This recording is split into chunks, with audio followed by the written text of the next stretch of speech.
Hello everyone, this is Ankita. Today I am going to show how to use Pagarbook. Pagarbook is a free managing app where we can manage our employees' attendance, salary, payment and work. So over here we have to add our member. Like we can add the member name, click on continue. The next option is we have to how we pay our employee. We pay monthly basis, per hour, daily, work basis or weekly. So I'm selecting over here monthly. I have to add over here the monthly salary. Then the next is we can select the date at every month at which day we pay our employees. So let me select the 5th. Then I am click on continue.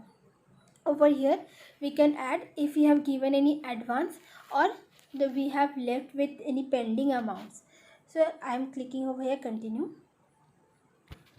So till September 15 it's giving me the amount for the employee. So I am clicking on the employee name. Over here the first option it gives attendance. Over here he can get the everyday attendance. We can mark over here which day they have done half day, which day they were absent. By clicking on the arrow on the side, over there is an option of add overtime, late fine, paid holidays and write a note.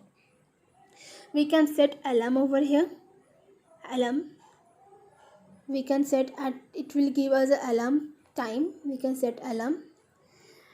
Next at the top it will give out the whole details and how many days they were present, the number of days were absent, number of days they did half day and number of paid holidays taken. The next thing is add payment.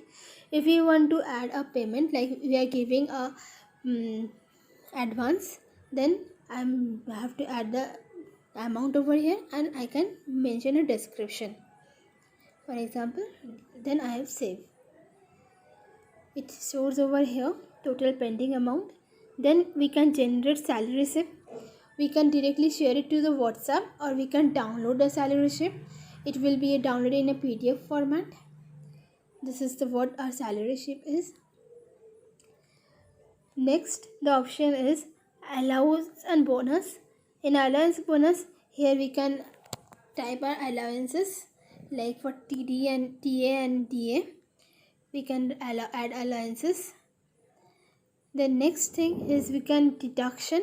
If we want to deduct any money for ESI or PF, we can enter the deduction. And we can also repay the loan. We have to enter the loan. We have to enter the loan amount. And we have to mention the date at which day the loan amount should be deducted. And we can add a description, the loan is taken for what, and we can add a loan. The next thing, we can generate a whole report for the company. Like we came back to the home page. Over here we having a option report. If we click on this, it will give the current month report. By clicking on that, we can get the last month report too. So let me download. Here can we get the attendance of the employees. So to download the report, there is a option in the right corner. You have to click on that and my report gets generated in a PDF format. Thank you.